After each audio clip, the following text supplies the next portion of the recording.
All right, onward. Never mind. Moving on. We are live Sorry. on YouTube. How did that all just go so wrong so fast? All right, off we go. I don't get much. I got that one. There you go. Okay. All right, onward. Never mind. Moving. Oh, yep. Moving along. Just in case we didn't get the first. Welcome to House Energy and Digital Infrastructure. It's Wednesday, April 16th, and today, for most of the day, we're going to be learning about weatherization. So we are going to start out we'll quickly introduce ourselves, and we usually ask folks in the room to introduce themselves, and then we'll turn it over to you guys for the record to introduce yourselves. And we have until 10 o'clock. My name is Kathleen James. I'm from the Bennington Poor District, Manchester, Arlington, Sandgate, Southwest. Richard Bailey, Lamoille 2, Belvedere, Johnson, Hyde Park, Wilkie. Chris Morrow, Wyndham, Michael Southwood, Caledonia 2. Christopher Howland, Rutland 4. Dara Torrey, Washington 2. Graham Putner, Chittenden 13, Burlington. Forrest Two. I think I supposed to go. We got Scott. We've got Scott. Hi, Scott Campbell from St. Johnsbury, and I'm not wearing a tie. I'm wearing my ice pack today. Okay. Welcome, Scott. Jack? Jack Locker, committee assistant. All right, joining us. Nick Adams with Action Circles. Awesome. Nellie Marvel, Department for Children and Families. Richard Fazy, Energy Futures Group. Oh, great. Zach Tyler, Energy Futures Group. Excellent. All righty. You're our 10 o'clock. We are. Yes. We're Okay. getting a little early. Okay. Great. All righty. So for the record. Thank you. For the record, Lily Sojourner, Director of the Office of Economic Opportunity. Hi, I'm Jeff Wilcox, the Weatherization Director at the Office of Economic Opportunity. Great. And I'll go ahead and share my screen Super. for the presentation. Great. Thank you.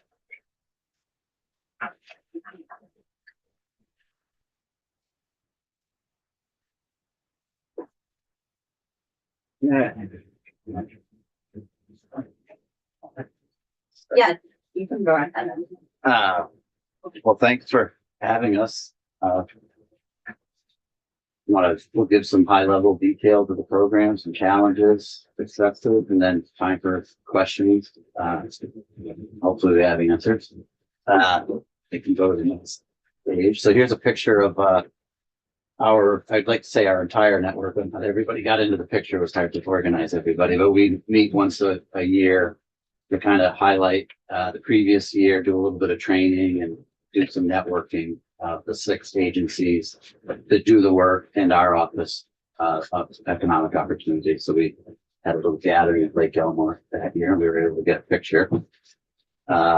So I'd like to start with the mission of weatherization because I think it's really important and why a lot of us work for the program.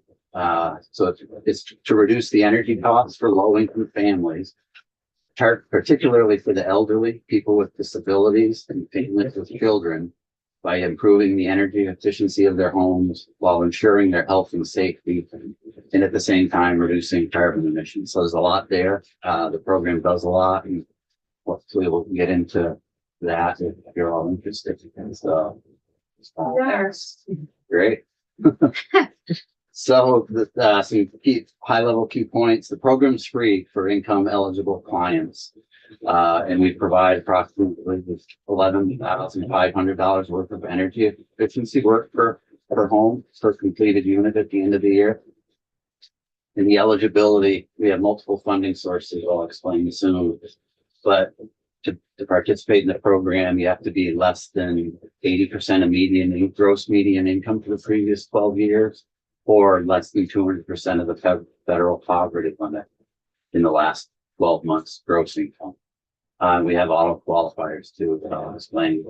The program employs approximately 150 weatherization workers at the 6 agencies, and that was that picture there. I don't think we had all 150, like I said, and we also employ those 6 agencies hire about 130 or more subcontractors statewide to help them do the weatherization work, such as heating contractors, plumbers, electricians, and heat pump contractors.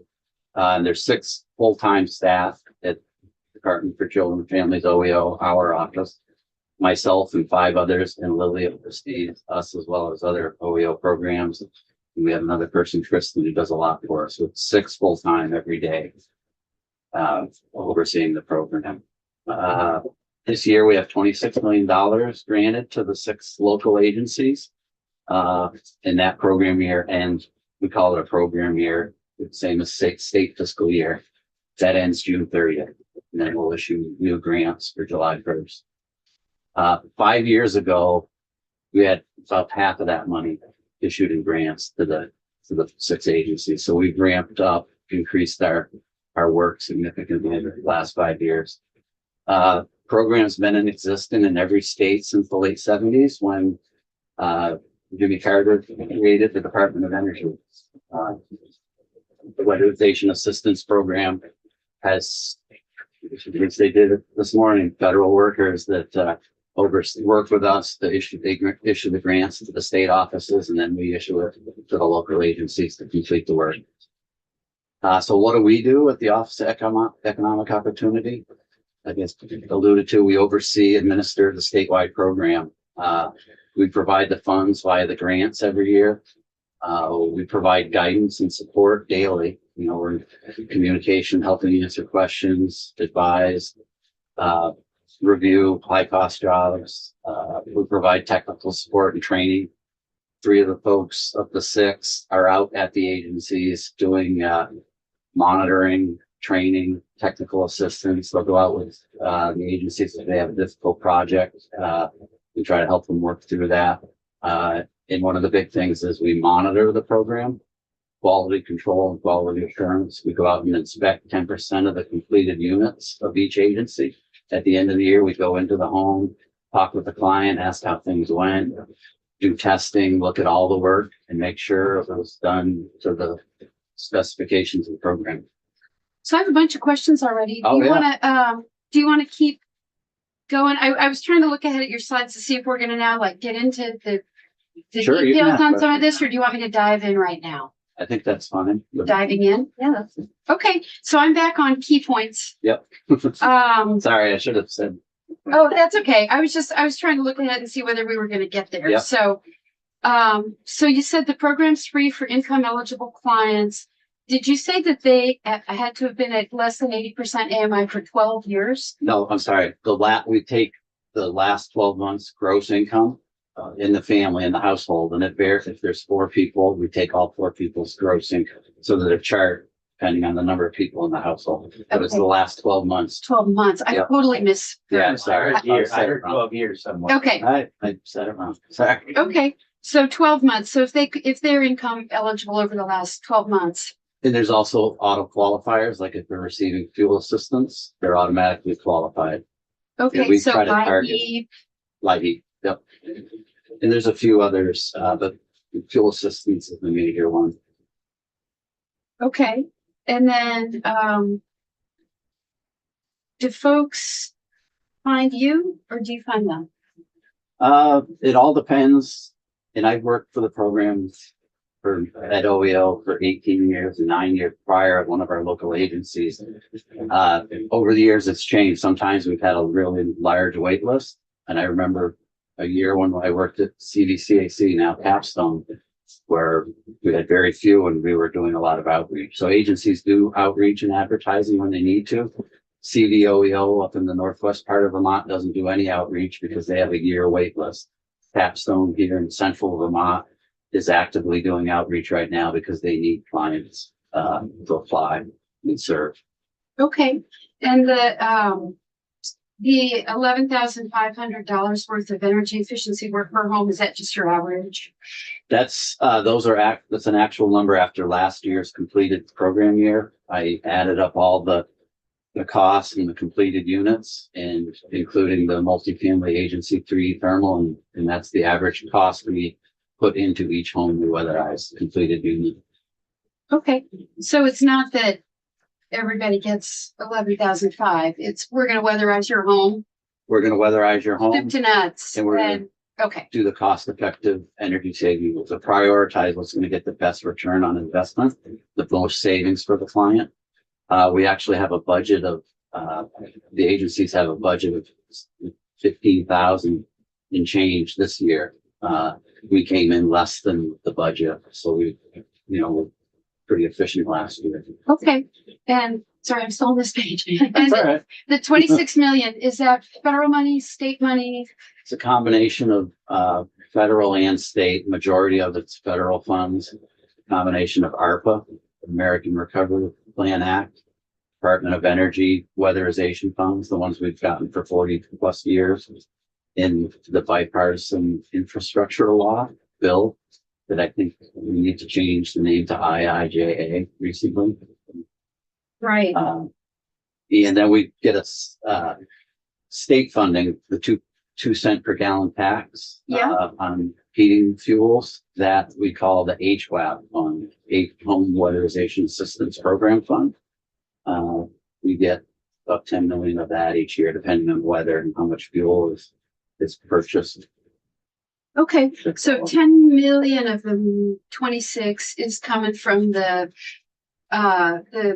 tax on the 2 cent per gallon tax on heating fuels, and then the rest is a combo of ARPA money, IIJA, Department of Energy. And we mix, we grade, we call it grading, a lot of the state funds with the Department of Energy and BIL, IIJA funds. Because the Department of Energy only allows an $8,000 per unit budget, and that's not enough to weatherize a home properly in Vermont. So we mix with DOE and IIJA some state funds to get that allowable cost per unit up to a feasible number. So all of and there's also a light heap swap. Won't get into the weeds. That doesn't really add any funds to our budget each year. But we got a mixture of funds in just about every grant except the state separate HWAC grant. So the ARPA funds will be, I think you're going to talk about this later. The ARPA funds are going to be Gone next year. IIJA. Got a few, we've still got over half of that money left. We'll be concentrating on that this coming year. And it's here. It's here. We're using it right now. Okay. The first year we've used it because we've been concentrating on the ARPA funds for the last couple of years. Right. Because those go away and we don't want to not spend every penny of that. Okay. And have you heard anything about the IIJA funds getting called back or threatened or? No. We have a project officer for the Department of Energy that they weren't in communication with us for a month or more. They recently have been. I have a meeting with her this afternoon to hopefully get an update, but they haven't said anything. I believe states are still able to draw down funds. And Okay. we have, I believe, recently. So All right, it's my last one on this page. So I just wanted to make sure, so it works how I thought it worked, which is that the funds flow to you guys from federal and state. And then you have staff, obviously, so overseeing the whole program, and then you sub out to the community action agencies, and we're gonna be hearing from them later. Is that about right? Yeah, 4 of the community action agencies are weatherization. In the Northeast Kingdom, it is not the community action agency, it is NIDO. Okay, It's just that distinction. okay. yeah, but I picked up on that. Brett Morrow. Yeah, NITO isn't that. You mentioned LIHEAP. As we know, all the federal people overseeing LIHEAP have been fired. Does that affect you? I mean, how will that affect you going forward if you can speculate on that? So there's another program that we run out of our office through the WAPS. WAPS is short for Weatherization Assistance Programs for agencies. It's the Emergency Heating System Program that during the winter, November through April, if a low-income Vermonter who's eligible has a no heat or dangerous heating situation, we will treat them on an emergency basis and get out there and get safe heat, either replace the system or repair it if possible. We use a lot of light heat funds for that. For the weatherization program, essentially it's called the light heat swap. So they give us 3 million approximately of their LIHEAP funds that we use to weatherize homes, and they take back 3 million of our state weatherization funds. So if they want to, if their funds went away, it would really harm, we'd have to come up with a solution for the emergency program. That would be problematic. But as far as our weatherization program as it runs now, it wouldn't affect the amount of money we have. And so our office doesn't deal with the LIHEAP office directly. Richard Giddings, with Economic Services, our colleague, does, and along with many others, when they kind of closed the Boston regional office, several people lost their points of contact, but the funding is still there. They're still able to access it. And I think they're in a wait and see as they get new program contacts. And so it's definitely destabilizing, but it hasn't been a complete disruption for program like funding this year. Okay, thank you. Yeah, for itself. Gross household income below 8% of median income. Is that median income statewide, countywide, townwide? County or state, whichever is lower, whichever is easier. And then 200% of the federal poverty limit. What does that equate to? In dollars. Just roughly. Just roughly. Really can maybe look at it. Essentially, We can, it varies which is higher depending on the number of people in the household. 200% of federal poverty is more restrictive as a whole. There's less clients that are eligible for that, which is a problem.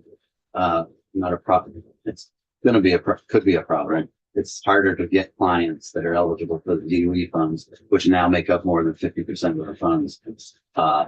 They're, we might find the number, sorry. No, but we can send They're a you little bit higher. a link.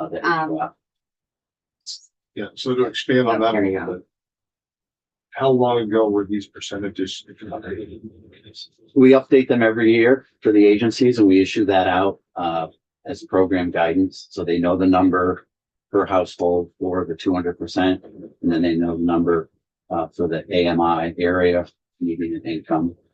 And then when they have a client apply, they determine which funding source they're eligible for. So did that answer your question? I could, on the screen, you can see our current eligibility.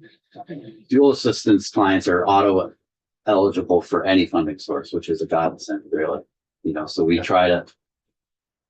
Richard Giddings and Economic Services puts when they issue awards to fuel assistance clients, there's language in there that says please apply for weatherization.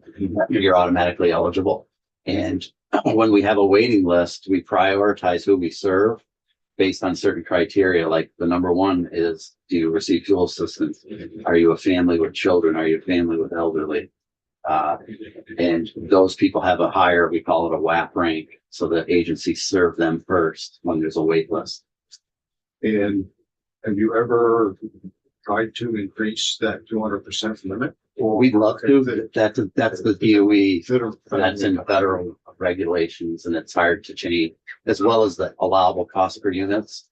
The DOE themselves would love to increase that, but it's in, I don't know, federal statute. It's not the right word, but they don't have the ability to change that. So we're kind of stuck with the 200% and the allowable cost per unit that DOE gives us. Yeah. That's actually helpful. Thank you. Yeah, we can send you the link after. Yeah, that'd be great. Yeah, the question, sometimes constituents ask me how AMI is calculated, and it's very prescriptive, right? I mean, it's not like you're sitting. We follow the HHS, the federal Guidelines. guidelines. We have a process. I'm not the one who does it, so I can't speak to the details of it. Then we take either the state average median income or the county, and whichever's lower, we put on that chart that we showed. Yeah. So that it's a number that we follow a process to update every year based on what the feds do. All right. All right. Well, that was a good slide. And that, will you send the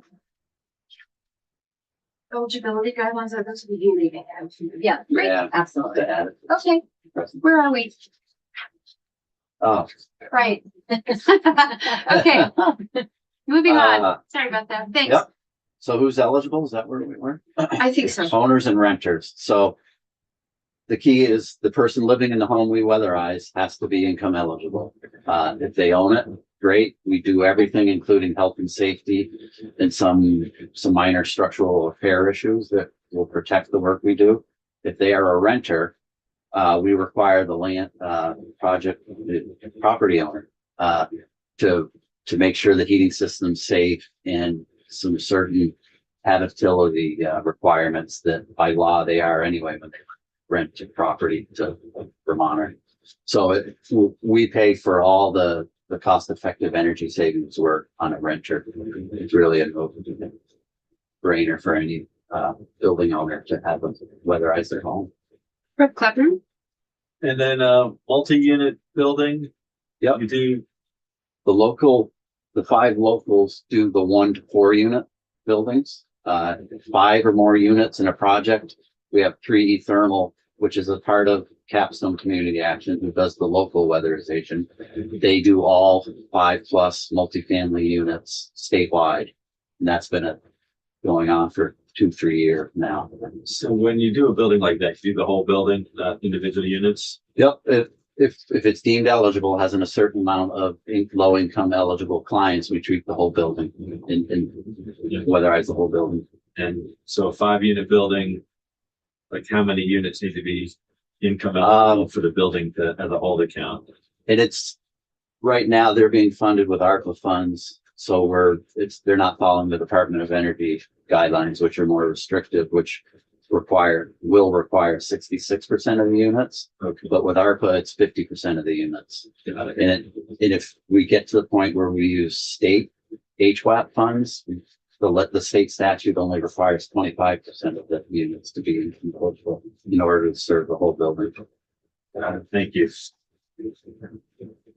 Okay. And Scott knows that well. He's worked in our program for quite a few years. Helped us on this stuff. Oh, right, sorry. Maybe the next. Oh, yeah, auto qualified. So SSI is another one of the auto qualifiers. And how is it going? Yeah, going pretty well. We've made some good strides in the last 2.5 years in terms of hiring more crew workers. So our 5 agencies that do the 1 to 4 unit homes hire crew workers and train them. We help train them to go out and do the installation, the air sealing, installing the bathroom fans and venting. We call it crew-based. So we're a crew-based state. And 3 years ago, we were seeing a lot of vacancies, and we created what we call a minimum and prevailing wage that increased the wages they had to pay to crew workers and crew chiefs. And 2.5 years later, it's resulted in like a 30% increase in the units we could weatherize, the number of crew workers in our network, and the amount of money we can spend. So that's has gone really well. I'll admit there's ups and downs, as you probably have heard in the workforce. So they still have some vacancies at each agency, not as much as they had, and we're meeting monthly to kind of figure out what we can do as a network to get the word out that we're still hiring and we need more folks. But we've had some success, so that's key. We weatherized 1,211 homes last year and spent $20.8 million doing it. The most we've ever spent, first time over 20 million. And again, that's a $7 million increase from state fiscal year 22. And the reasons for the growth, a lot of it was the crew wages that led to more crew. And in the state of Vermont, our office, we've helped do some outreach and advertising in the last few years that we've never had to do for the agencies to hire folks, and that's paid some dividends. We've done front porch forum posts. We did a public service announcement on WCAX that used to run, a year or two ago. we've had to think outside the box, and that's been part of our job duties at OEO, is to help think of workforce and work with the agencies to get more folks. One really good thing lately is we were awarded an enhancement and an innovation grant from the Department of Energy a couple of years ago, and to develop a training center in Vermont. And we took our time and worked with the steering committee of partners across the state to develop an RFP to procure a training center operator. And we issued that RFP, and we signed a contract with Everblue from North Carolina earlier this year. And we're going to have a training center here shortly. They've already been providing training. We meet with them weekly. They are an excellent training center provider. We're going to have a location in Barrie, and they'll be able to deliver trainings across the state. And the goal is not to be just the WAP training center. It's for all energy efficiency work in Vermont. So in the next year, we're already meeting with all the other players, Efficiency Vermont, Vermont Adult Learning and Resource. So at the end of our grant with the training center, the DOE grant, they'll have established relationships, getting business from them, and then we'll continue to fund them to train our network. Yeah, my question was about the funding. So that you have an initial grant from DOE. Yep. Which lasts how long? It goes through next February. And so then how is this going to be funded from then thereon if that grant doesn't Yep. get renewed? So part of the funding, they'll have, relationships with EVT or whoever. I don't want to speak for any EVT folks in the room, but they're big supportive, and they were in our steering committee. So our office will still fund them to provide, we have a lot of our funds, a significant part of our funds are for training and technical assistance.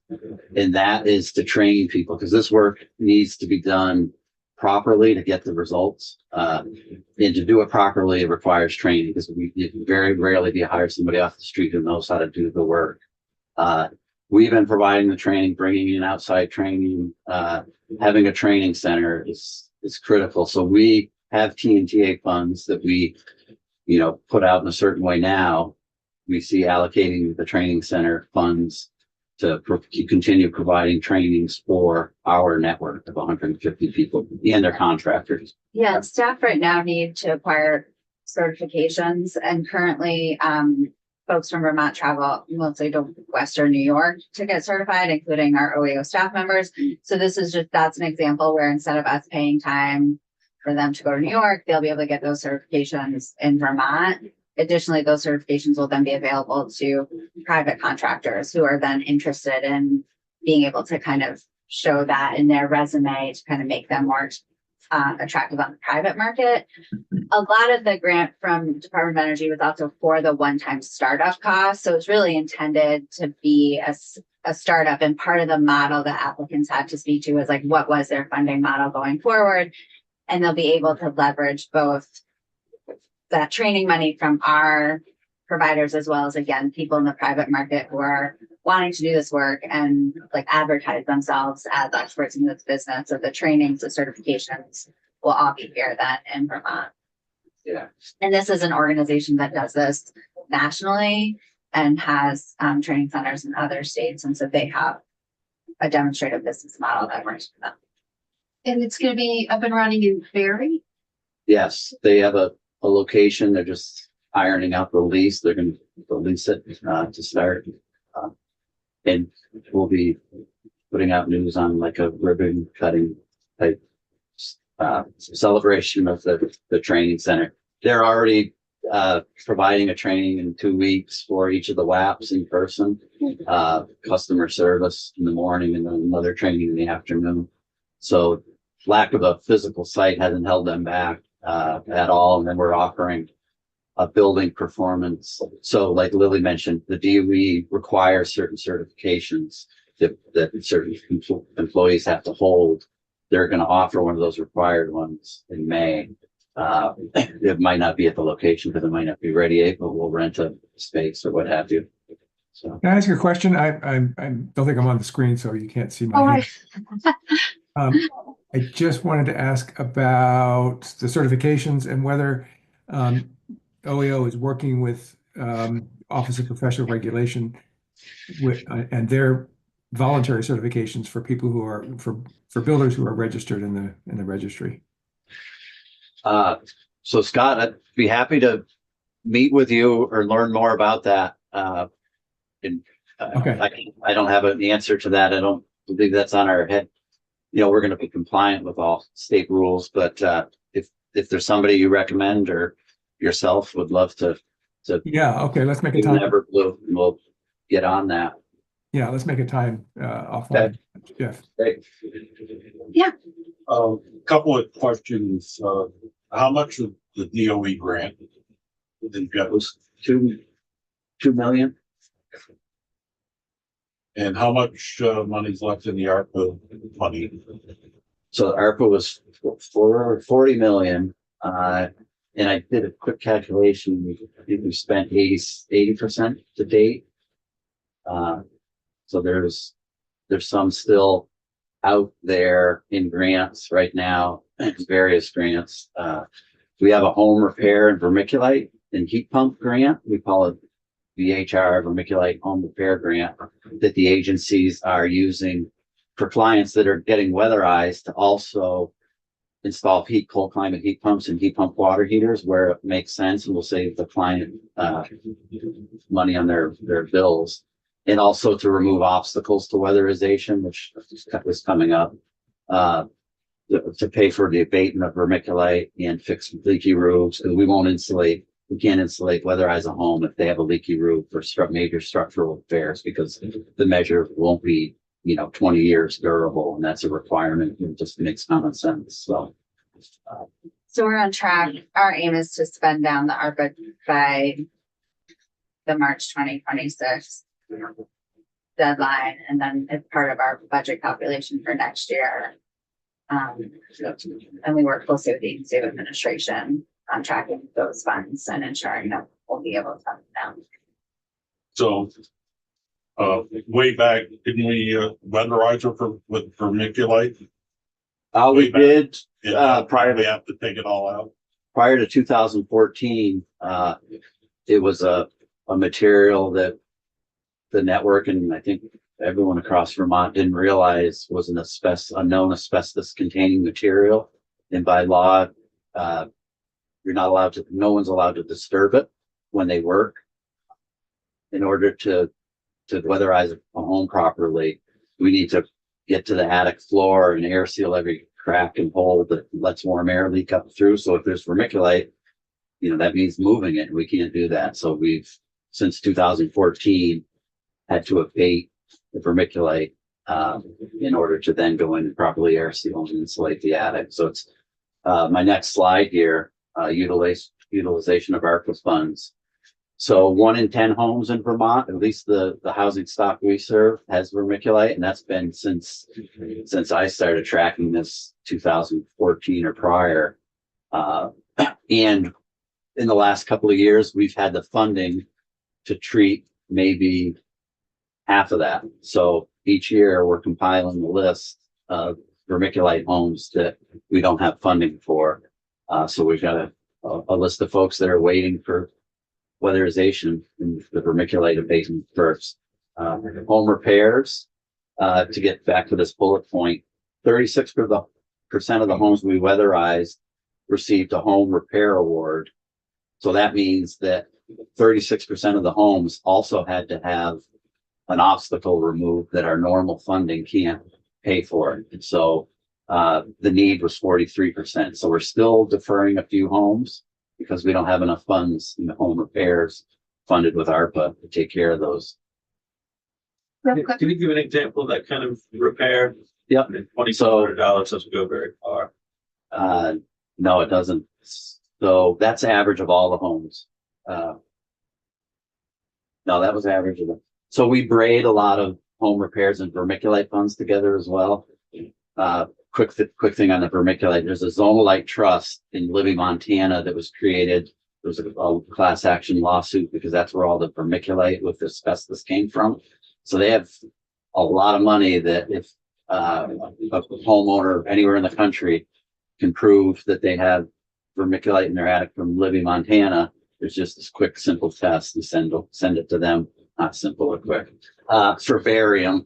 And then you're eligible for up to 5,000 or 55% of the abatement cost. So we're every job that has vermiculite, we're sending out for a sample to see if we're eligible. And 85% of the projects, we are able to access that $5,000 from zonalite.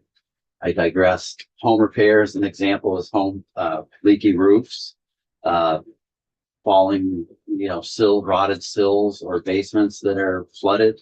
We'll put in sump pumps and drainage. We'll fix or replace a roof. There's others that I just can't think of off the top of my head under pressure, but those are the biggest ones right there. I have a question just to make sure I'm understanding. So for many years, vermiculite was used as an insulation material, but it contains asbestos. So prior to 2014, when you would go in and work in these homes, you would just try to be careful not to disturb it. And then since 2014, you're required to remediate. I think I Yeah. misunderstood. Yes, that's totally Remove. correct. Okay. Yep. And we've always required personal protective equipment, respirators. And so we were always safe. However, we didn't realize it until 2014, working with the Department of Health asbestos chief, Vernon Nelson, who doesn't work there any longer. Hey, you guys can't do that. Stopped. Took a year to figure out a solution. The solution isn't enough because we don't have enough funds to fully treat all the homes. Okay.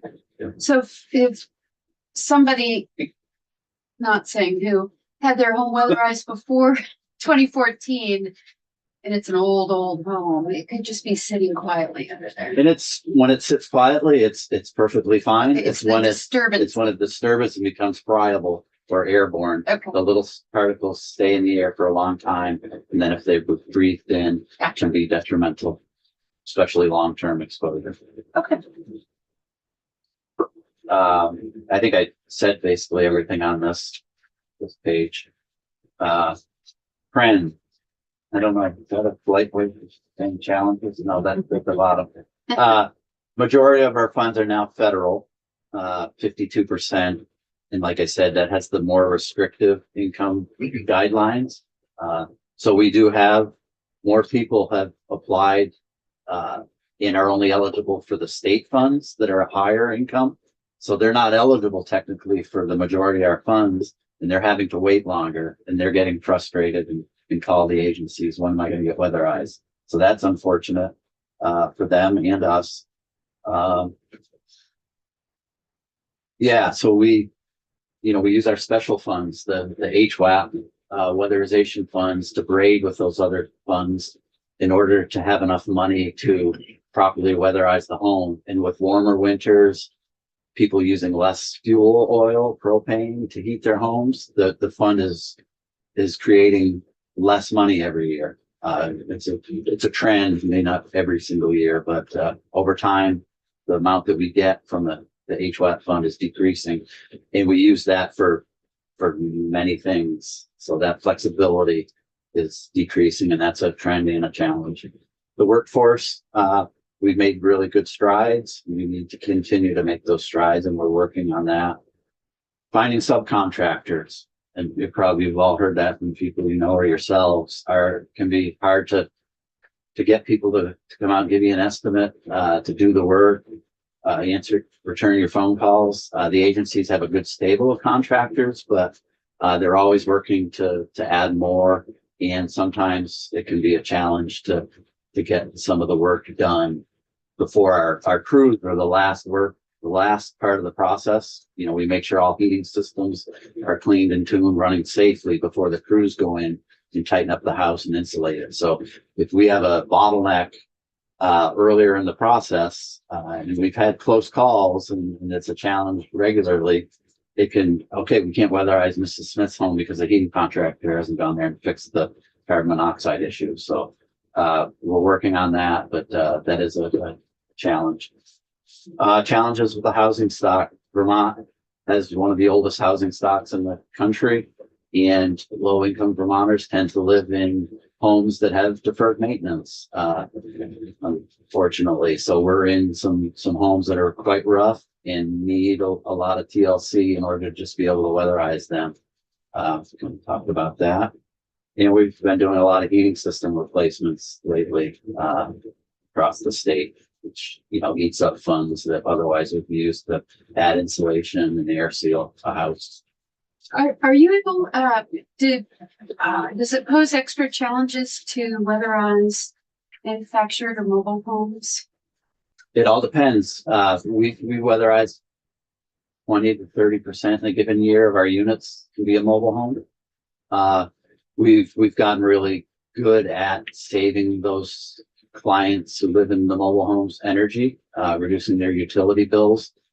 We will see some that are really, really rough shape and we'll have to defer them, or on occasion, we've been able to find a new used mobile home and pull it in.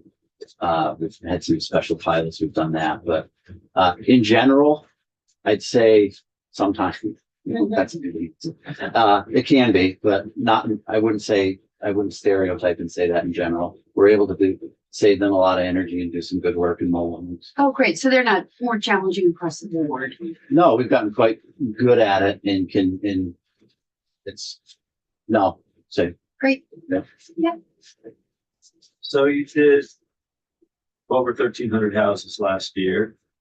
Do you have a sense for what the total need is out there?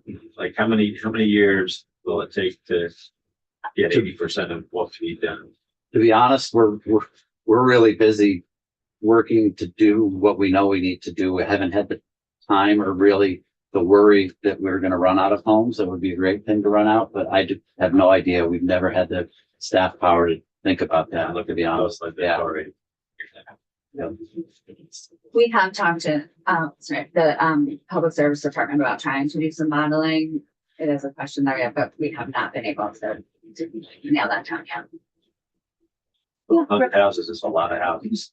That's a great amount of work. It's so heartening that you're having more luck getting people to do the work.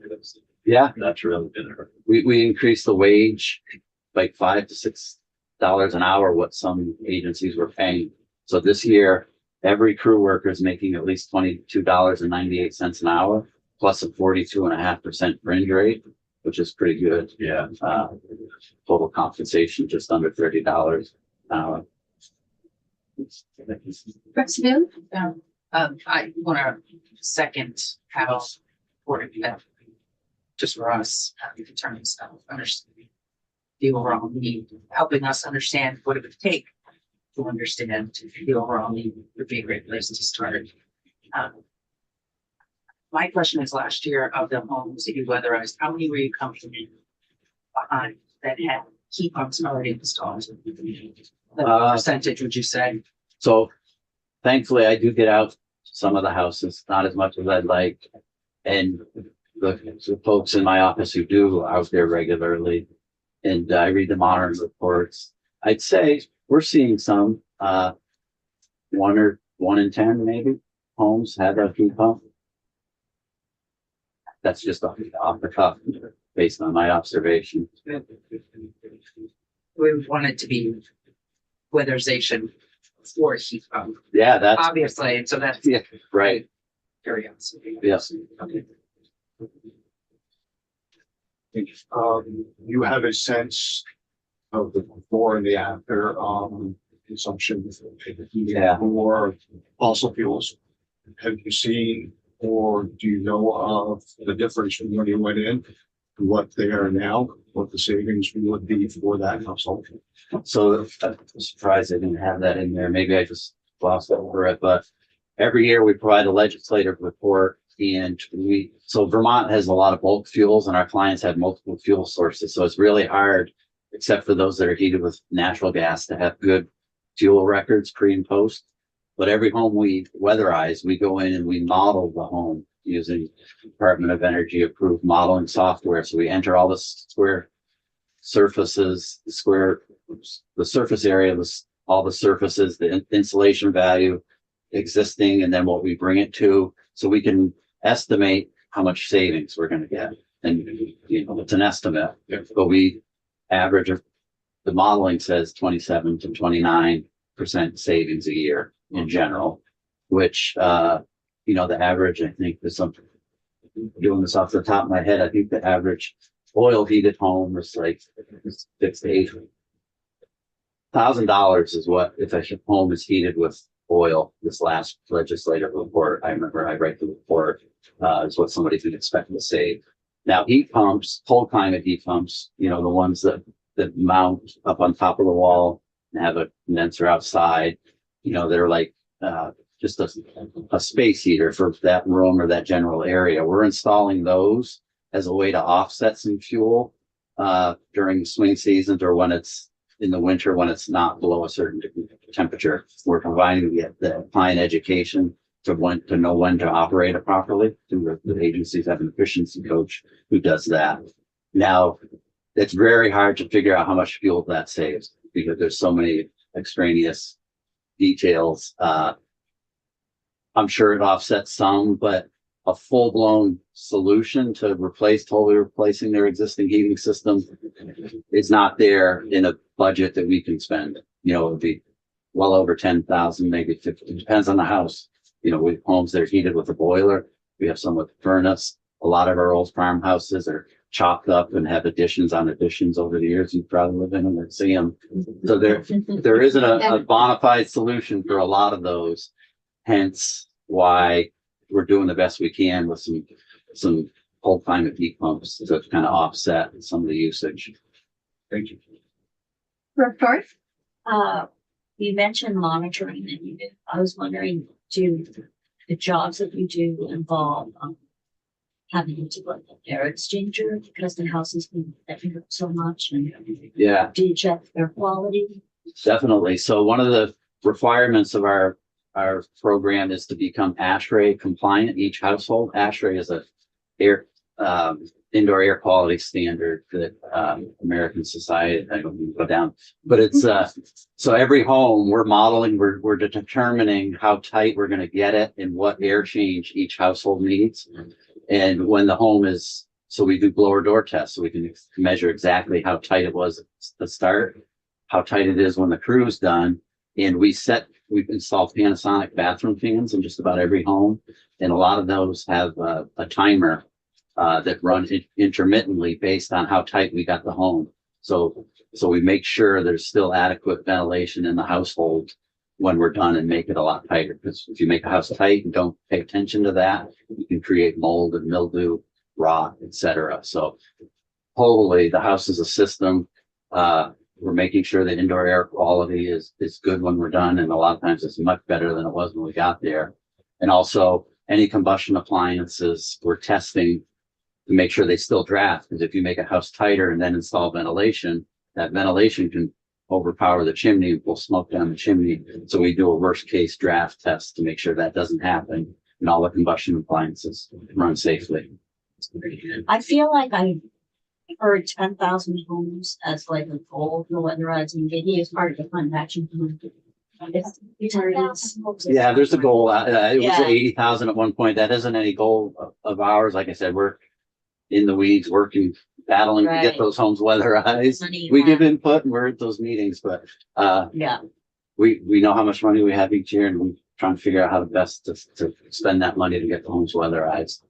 Department of Public Service would be the ones, Public Service Department, would be the folks that talk to there. One thing I wanted to add, I think we alluded to this very briefly. Our maintenance of funding plan does rely on Inflation Reduction Act funds, which the Public Service Department has as the award, and then they are subawarding to us along with, they have another package as well with Efficiency Vermont. Those funds we have the initial award.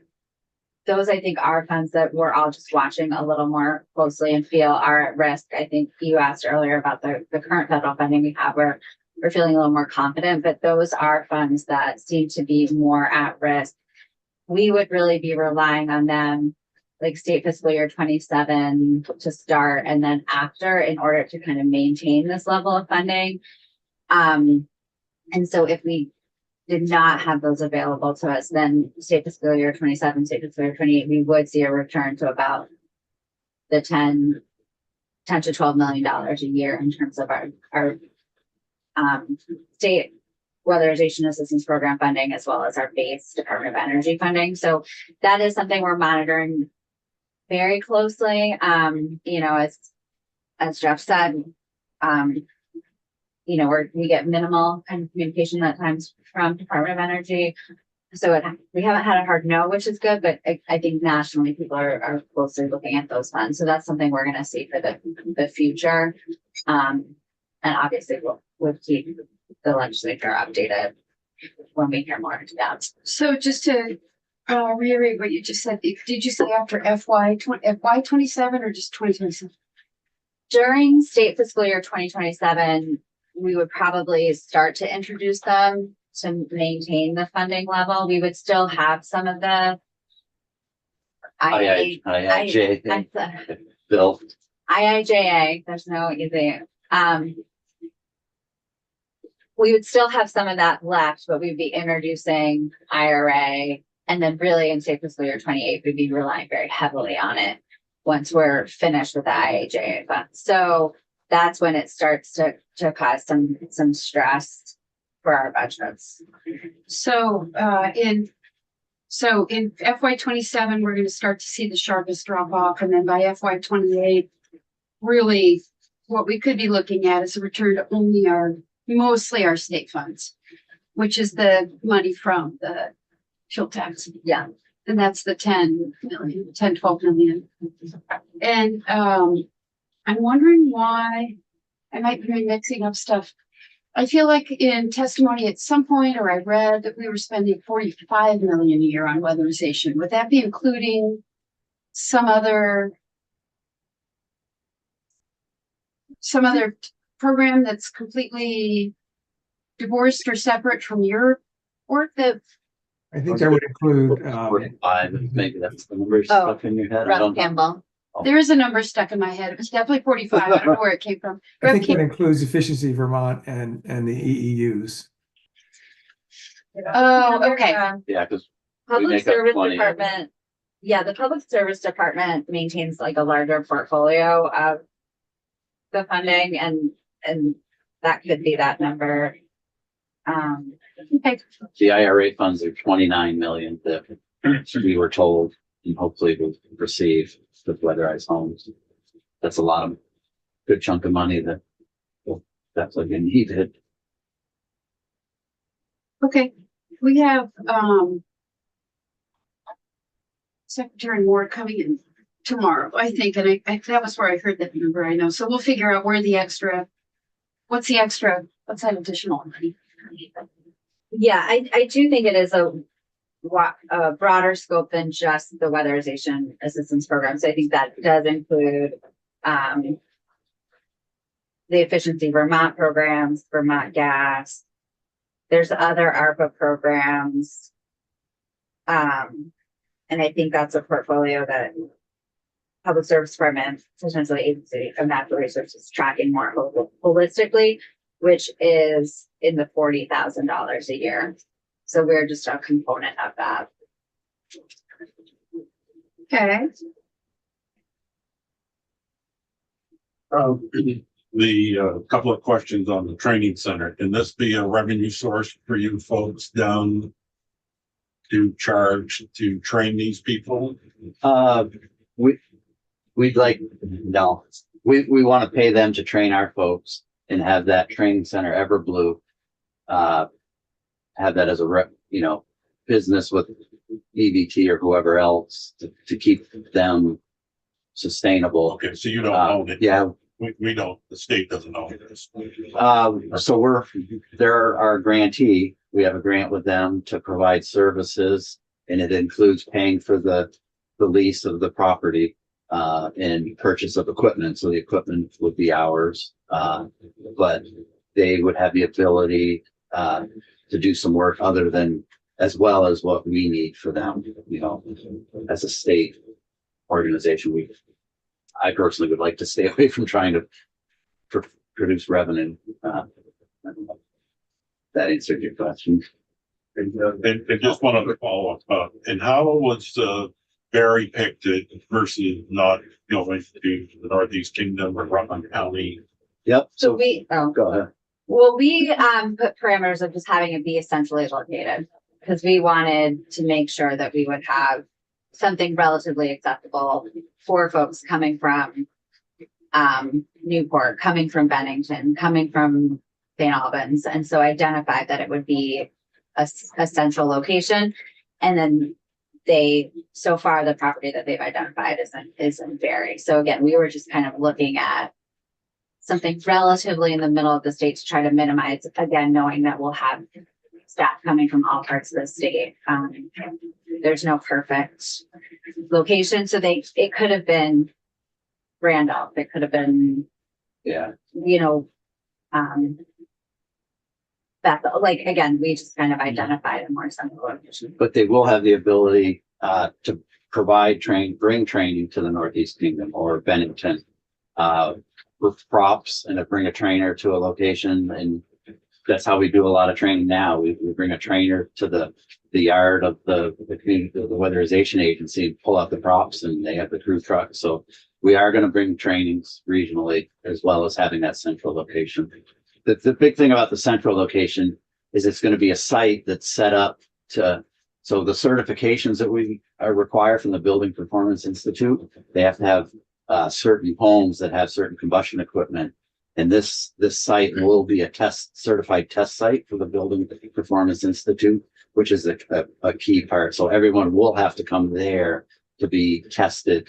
There's a written test and a field test for the certifications, and that central location is going to be where the field test has to be. I lost track. Was your hand up first? Okay. How do you think about flood risk when you're deciding what the priority list for houses to do next? We that isn't in our criteria now. The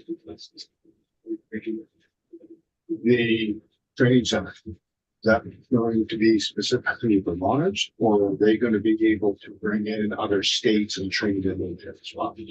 We're hoping, our state, we meet, Department of Energy has a program in each state. We meet regionally. We're in Region 1 of DOE. So we know the folks in New Hampshire, Maine, and they've all expressed a lot of interest in being able to send some folks to our training center. So that's a path for that sustainability, outside of our funding next year. We're hoping they can, sell some training to Maine, New Hampshire, Massachusetts. So that'd be a revenue stream. For them to keep sustainable and have a good training center. The other ones, again, are Western New York and Syracuse, Syracuse. New York is where we've been going for the last 10, 15 years. They have a really good training center. Thankful for them. It's a nice ride if you go through the Adirondacks, but it's a long ride. Rep Campbell? Yes, so I would just suggest to Jeff that you get together with Richard and Zach before you leave, perhaps, to talk about certifications, because they're working with OPR also on the voluntary certifications for the mandatory registry. And also I sent to Jack and copied the chair a report I put together before I left 3E Thermal that sort of summarized the history of 3E Thermal up until that point. This was in 2018. So it's old, but it has a lot of data that is sort of gives you an idea of the relative state of things. And anyway, that might be interesting for you all to look at as well. The committee I'm talking about. Yep, we'll forward and post that. Scott, I see it in my inbox. Yeah. One more quick question. So getting back to Rep. Southward's questions. With this training center, we're hoping that they'll be able to train other people, so it'll be self-sustaining and won't need any tax revenue. They have one. Yeah, the work plan is that this is a self-sustaining they are a for-profit entity that they then are a self-sustaining entity. And again, they're serving our crews, they're serving our neighboring crews, but again, also just private contractors who are, I think in Vermont, there is a lot of support for this type of work. And I think for contractors, it'll be hopefully nice for them to be able to, again, be more attractive to say that they have these certifications too, or this is training that they can take. And this was part of their business model that they pitched us, and they're well aware that the funding is ending, and that they will then be responsible for their self-sufficiency. Thank you. One more, and then if we could take just a quick 5-minute break, and then we'll come back, and maybe that would give you guys time to chat about it. Okay, one other question.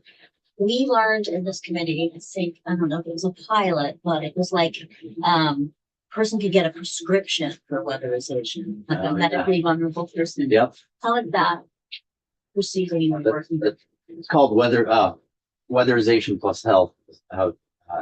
But regular weatherization provides a lot of health benefits to the occupant living in their home. And then to go even further and try to find like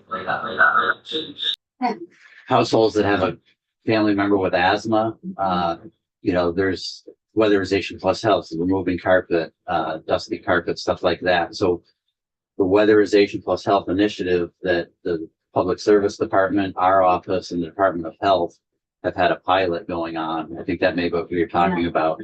We're getting data, pre and post Medicaid data, to hopefully show that there's less medical costs for a family after they receive those prescriptive measures. We did a really good one with CVOEO and with Efficiency Vermont and a consultant, Ellen Tone, a number of years ago, where through the weatherization process, the efficiency coaches identified elderly folks that were at risk of falling. We asked them, do you ever worry about falling in your house? If they answered yes, we would have do an audit on what could be done in the home to, make sure they don't fall, fixing a step or putting grab bars, toilet seat risers. That was only like $700 per household for those folks. And I know it saved people from falling. That would be something I'd love to do just as a regular course of business for people that need it. Right. All right. Thank you so much for joining us. Thank you. Jack, why don't we